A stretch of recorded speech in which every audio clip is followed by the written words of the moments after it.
Welcome to the 21st edition of the University of Aveiro TinyLab Talks.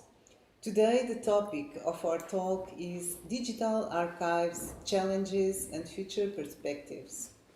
TinyLab Talks are brief informal talks between two specialists, one invited by the University of Aveiro and one from the University of Aveiro itself, through the American Corner program, on topics such as technologies, innovation, research and culture. The conversations will usually take place at the University of Aveiro American Corner's Media Lab with the support of the US Embassy in Portugal. I want to give a warm welcome to both our guests today. I'm here joined by Michael Pahn. Is the director of the American Folklife Center Archives at the Library of Congress in Washington, D.C. Prior to joining the library in 2022, Michael was the head of Archives and Collections Digitalization at the Smithsonian Institute's National Museum of the American Indian, where he worked for 19 years.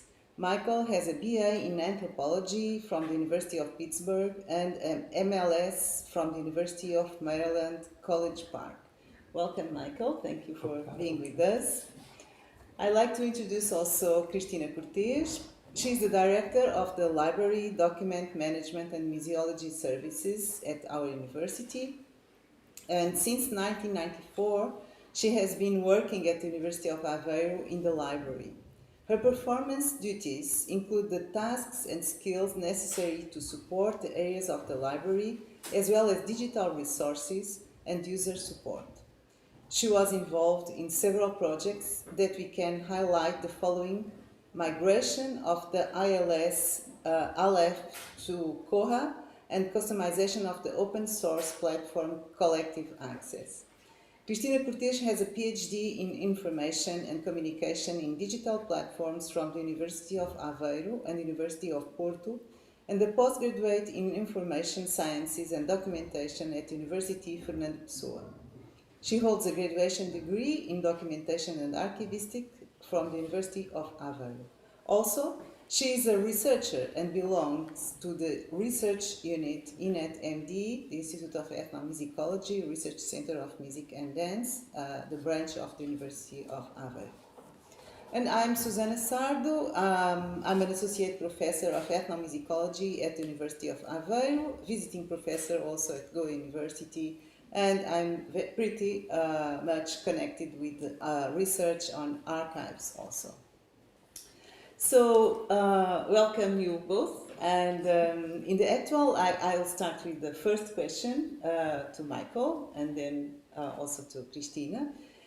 In the actual context of born digital and digital transformation objects and the continuous production of physical documents bring to the institution several challenges. What top challenges would say the Library of Congress faced or faces in preserving and providing access to the diverse range of materials in the American Folklife Center collections? That's such a big question. First of all, thank you so much for having me here. I think for us, a challenge is simply the sheer volume of material that we have. The American Folklife Center has been in existence since 1976. We're coming up on our 50th anniversary, and the collection dates back much longer than that. It's rooted in the collection of the Library of Congress's Archive of Folk Culture, which previously was known as the Archive of Folk Song, and that goes back to the 1920s. So we have this very long history of every conceivable media. We have wax cylinder recordings and wire recordings and shellac discs and everything up to the born digital materials that we're collecting today. And the Library of Congress has unique resources in order to preserve and make accessible these collections, but the sheer volume of material that we have is quite daunting. And providing digital access to that material is complicated. I mean, some of that material is under some kind of rights restriction, and we can't simply put it online. So we have means of providing on-site access to rights-restricted materials, but providing broad public access to our collections is very challenging. The library, even with its kind of incredible resources, just catching up with the infrastructure for providing access and the appetite for sort of the part of the public and researchers for this material. There's a little bit of an imbalance that we're constantly working towards resolving, but I think that's one of our largest challenges is simply the amount of material. The Library of Congress in the past also funded missions for Yes. research and making collections in ethnomusicology. Yeah. For instance, and this policy is still there. I'm so happy you asked that. Not yes and no, not exactly. So we don't do so in the past. In the 1970s, for instance, the library would send an ethnomusicologist in the field a Nagra tape recorder and audio tape to make recordings, and they would, on the understanding that they would be sending those recordings back to the Library of Congress. We don't do that any longer. We have a different paradigm, which I'm personally excited about, because one of the things that, of course, we talked a lot about in the conference that we had last week, that is a challenge in the 21st century is representation and whose voice winds up in the historical record. So whereas in the past we really had these programs very much targeted at folklorists and ethnomusicologists doing field work, a lot of our programs now are aimed at communities directly. We encourage and those communities often end up working with a folklorist or an ethnomusicologist or some sort of documentarian, maybe it's a filmmaker, but we work more directly with communities. I can give you two examples. One is we've had a long-running program for at least 10 years, I believe 11 years, the Occupational Folklife project, where we offer fellowships to documentarians who document occupational communities. So that might be an example was like an electricians union in New York applied for one of these fellowships and got it, and the union interviewed master electricians in the union about the traditions of that occupation in that place. Mm-hmm. So as opposed to working directly with, for instance, an ethnomusicologist who goes into a community and documents them and comes back, we're working more directly with those communities themselves. The other program, just very quickly, which we have funded 2 rounds of, we have a 3rd round of funding, and then we got to kind of figure out what will happen with it after that. But it's the Community Collections Grants program, which again, communities directly apply to the American Folklife Center for funding, and we then support them in their documentation. We train community members in documentation methodologies. We work with them to create consistent metadata, and then they submit these born digital collections to us, which, because they're born digital, we can turn them around much more quickly and provide access. We don't have to go through a reformatting process. So while we don't do what we used to do, where Alan Lomax isn't going out in the field recording folks any longer, but communities are recording themselves and they're sending us that documentation, and that's becoming part of the national collection in the United States, and I think that's very powerful. I think it's an important paradigm shift too.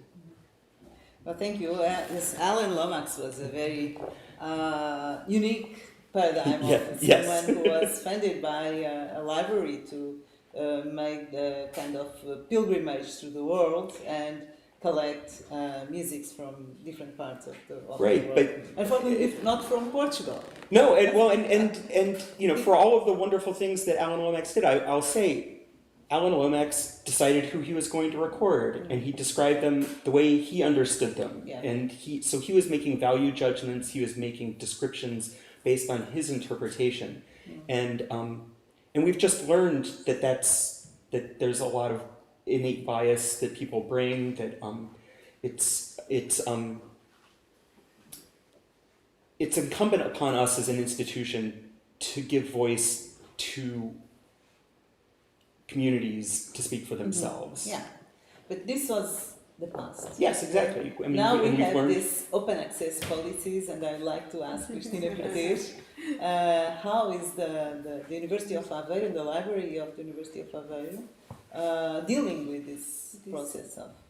Okay, we have also like your collections, it is from 73, so we have a lot of, a great volume of materials, different materials that we are leading with, like shellac discs also, and audio recordings, several different kinds of materials that you need to pass to digital and preserve the analog one. Very challenging. Yes, it is very challenge also not in the infrastructures to have access, but also to preserve. Okay, this is a huge issue that we are dealing with. Okay, you need to have backups, we need to have storage, deal with security. Okay, it's terrible, and you need to also have in mind that you have to, the formats have to, that we interest into the preservation plan, have the authenticity, longevity, and integrity of the data Exactly. Yeah. into the repository. So it needs to have all that in mind with great volume and scale of data that we have. Right? Yeah. You have also in the... Oh yes, but I mean, one of the things that I think, when I think about the challenges that we collectively face, we have an entire, we have people devoted to that data integrity infrastructure who are, that's what they do at the library, is they ensure the longevity of our digital collections.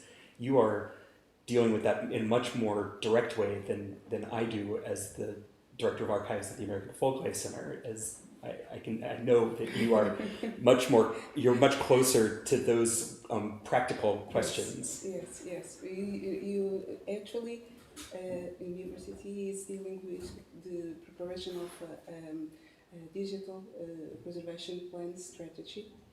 Okay, that includes all that kind of principles. And we are using Archivematica as an open source software to ingest the materials born digital and transform it into digital formats. We are doing respecting all kind of things that you need to take in account to have the strategy of a digital preservation plan.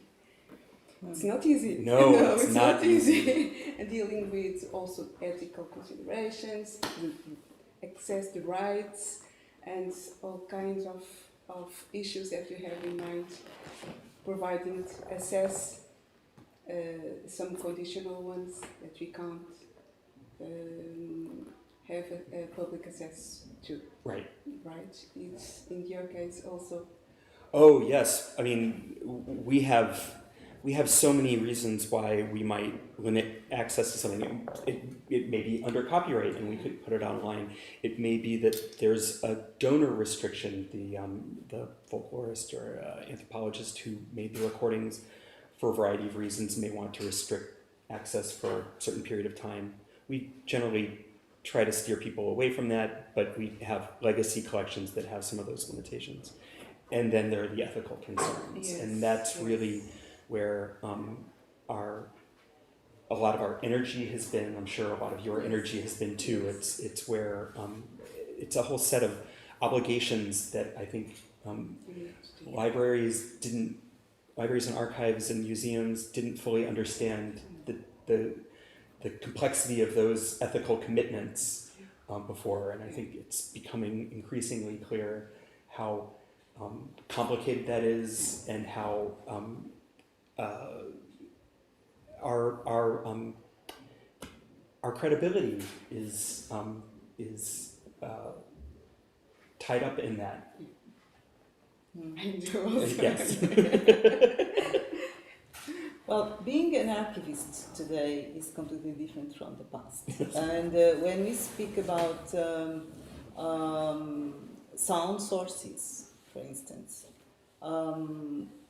I'd like to know how your institution and also the University of Aveiro are dealing with this equation of having at the same time a carrier, which is an object, and what is inside that carrier, what is more important. I think that, one of the object is a kind of museological artifact, and what is inside, what is the contents of that carrier are also are the most important. But today, as a cassette or even a cassette is an old, an obsolete, carrier. So how do you deal with this complementary of this? Yeah. Well, it's challenging. I mean, it's challenging because of... Excuse me, just one thing. The archivist also needs to preserve. Yeah. Okay. Right. So in this case, we have to preserve the carrier, the object, and the content. Yeah, I completely agree. I think it's a huge mistake to think about these recordings. Another example is photographs. You know, the history of photography is very much a physical history. I mean, until it became digital, and even that has a kind of physicality. But that physical carrier carries an image, and the image, the content, so in the case of an audio recording, carrier could be anything, cassette. The content is easily shared. The content is the thing that, the essence of it that can be shared and preserved in different formats. And because that's the intellectual content, I think that is, that's the thing that we are all striving to preserve the longevity of. I think we need to maintain carriers when we can. I think there are a variety of reasons. One is what you mentioned, just the artifactual history of it. Another is, of course, the possibility that technology will change and we will be able to extract more content from those carriers, more higher quality content from those carriers. I think we've kind of reached a point, certainly at the library, where we feel that we can make high enough quality preservation recordings that if something happens to the carrier, for instance, a wax cylinder, when a wax cylinder breaks, which happens very often, they're just extraordinarily fragile objects,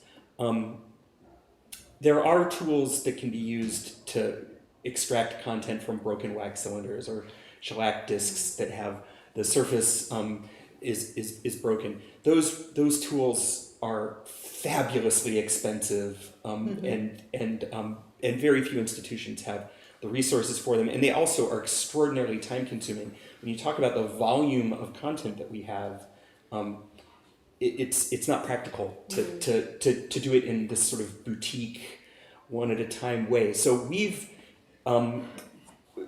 we have been focusing on sort of bodies of our collection that we can preserve in mass. So the Library of Congress has an incredible facility for audiovisual conservation. So we have some in-house resources that we can use. There are limitations to that. We aren't the only part of the library that has audio recordings. The Recorded Sound Division has just the orders of magnitude more material they have than we do. It will make your head spin.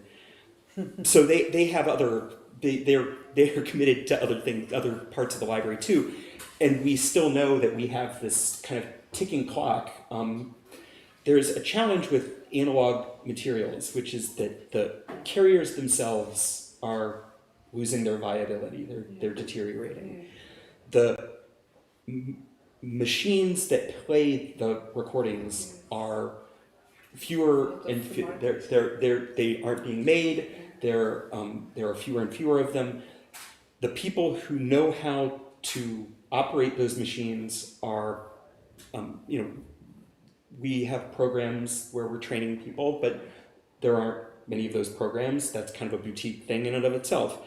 And I would argue the most challenging are the people who can maintain the equipment. That the engineers and technicians who can maintain the playback equipment, that is a disappearing skill set. So all of that adds up to this kind of clock that is running down, and that we need to address our analog collections before we reach this point where there's this confluence of things where we don't have the equipment, we don't have the technicians, and we have these recordings that we can't do anything with. So we've been very strategic about that. So we, for instance, about a year and a half ago, well, maybe a year ago, we finished a project where we had to work with a third-party vendor. The library, we didn't work through the library's Audiovisual Conservation Center for this. We worked through a vendor, but we digitized 18,000 analog tapes, so specifically magnetic media. And that got us very, very far along towards digitizing all of our analog audio tapes. What was left was the most challenging part, the tapes that were moldy, the ones that were damaged, the ones that you just couldn't put in a kind of production line and do quickly.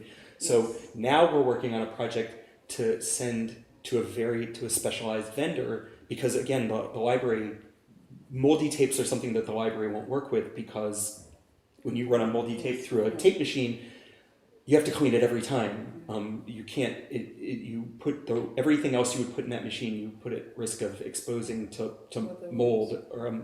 So so we are, again, we're working on a project to focus very specifically on this particular body of material, moldy tapes, damaged tapes. And so once we're done with that, then we'll reassess and we'll think about, like, okay, what is the next body of material that we need to work with? Is it digital audio tapes? Because those are problematic in their own way. Is it mini discs? I hope it's not mini discs, because mini discs are really problematic. Almost, well, they are the only format that the library doesn't have. As far as I know, the library does not have the means to digitize, to transfer, because they're and people loved them for like a 4 or 5 year period in the 90s. People really loved mini discs, but now they're a real problem.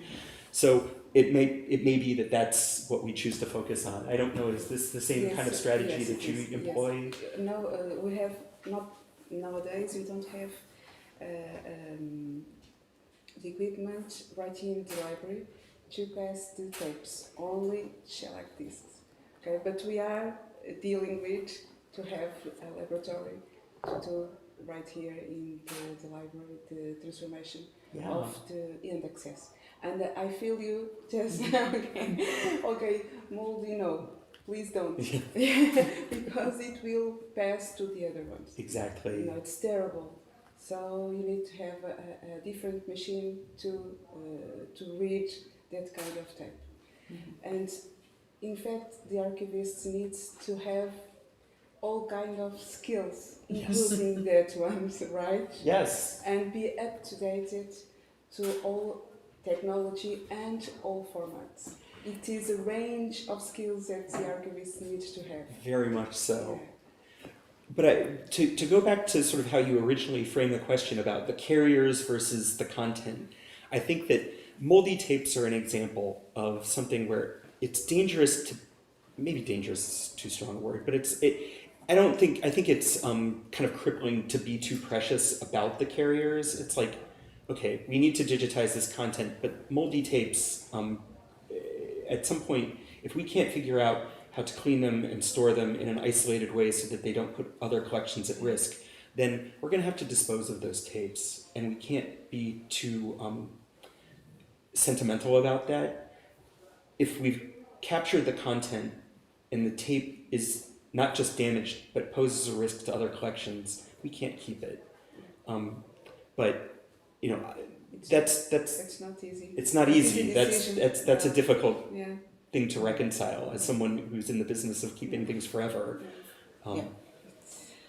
Well, let's go for the last question.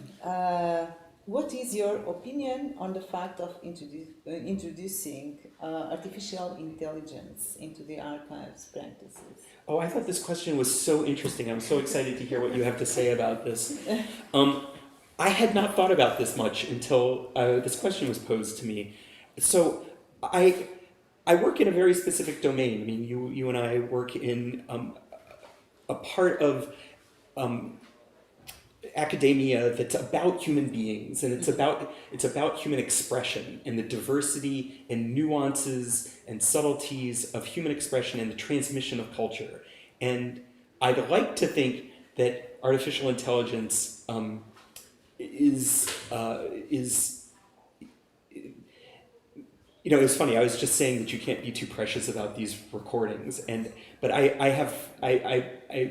it hurts me to think about the idea of artificial intelligence intersecting with the humanities. I have a problem with that, but it's my problem, and I need to get over that. For instance, if you use artificial intelligence to recognize a voice, to identify a particular voice, right. or an image, Or the example that sprung to my mind was making consistent our descriptions of locations. Mm-hmm. One of the things that I've just noticed, this was a huge problem at my prior institution, was that across the Smithsonian, each museum described geographical locations differently.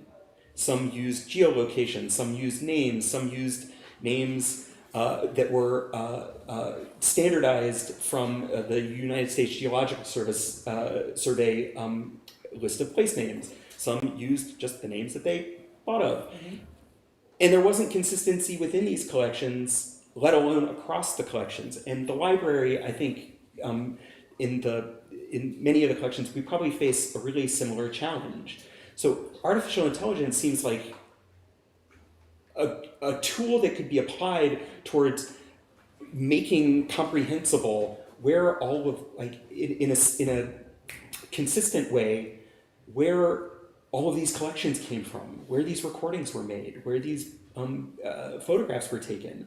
I think on the one hand, I think it seems kind of like a big data number crunching problem, but I think that it goes beyond that because of some of the subtleties of how people have described things in sort of quantifiable ways, that it becomes a question for whether or not maybe artificial intelligence could be applied to that as a sort of a tool for, I think the term would be reconciling, making consistent all of that type of data.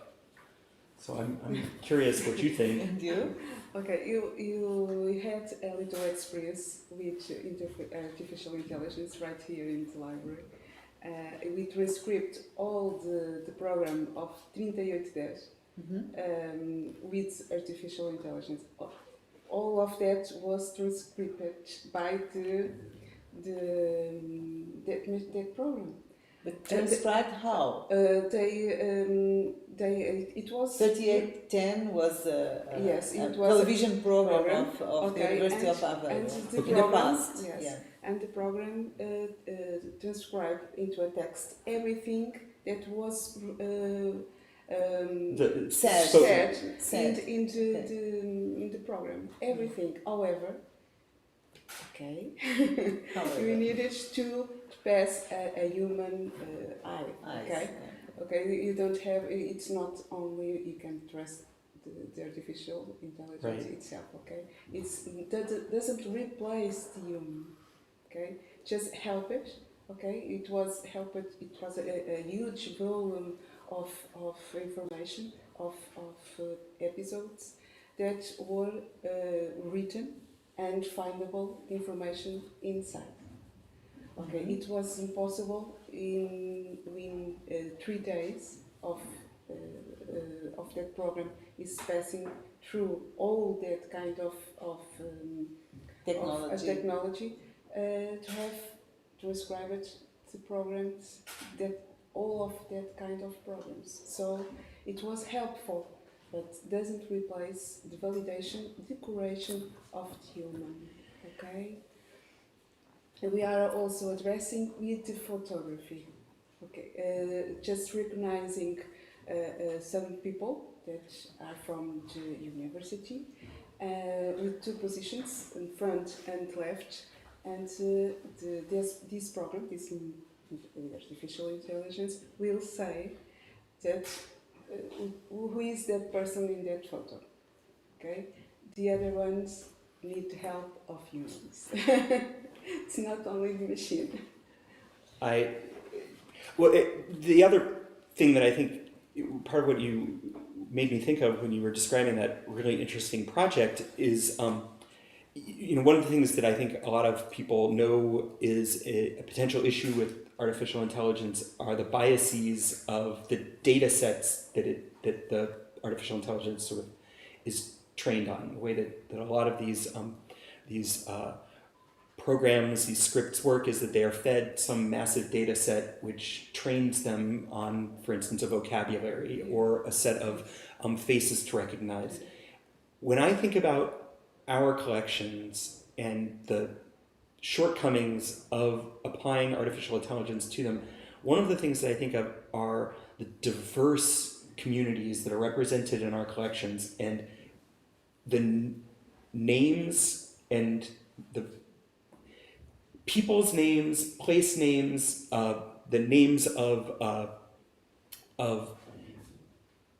I just, like I said, I worked at the National Museum of the American Indian. There are 573 federally recognized tribes in the United States, and that does not include tribes that are not federally recognized, tribes that are First Nations in Canada, Indigenous people in South and Central America, Alaska Natives, Native Hawaiians.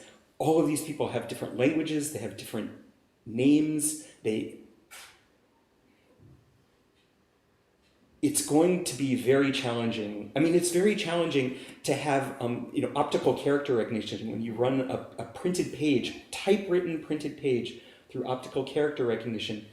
Where it fails are people's names or words in a foreign language. If the optical character recognition expects English and it encounters a Portuguese word with diacriticals, with tildes, or that is very difficult for that kind of program. I realize that artificial intelligence is getting better at this, yes, that it's improving, but when I think about the vast number of different kinds of communities and different languages that are represented in our collection, the fact that yes, artificial intelligence is going to be a fantastic tool, but a lot of that is going to require human validation. Yes.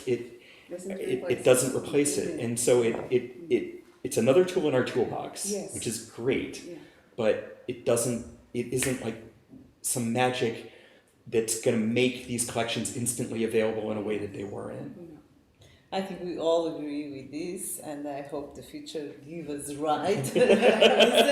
Okay. So I would have a lot of other questions for you because archives today are, a huge field of inquiry and a huge challenge also. But we have to finish. So I thank you so much for being here, Cristina and Michael. Thank you for participating, and we also want to thank the support of the United States Embassy in Lisbon. Thank you. Thank you. Thank you so much. Thank you. Obrigado. Obrigada.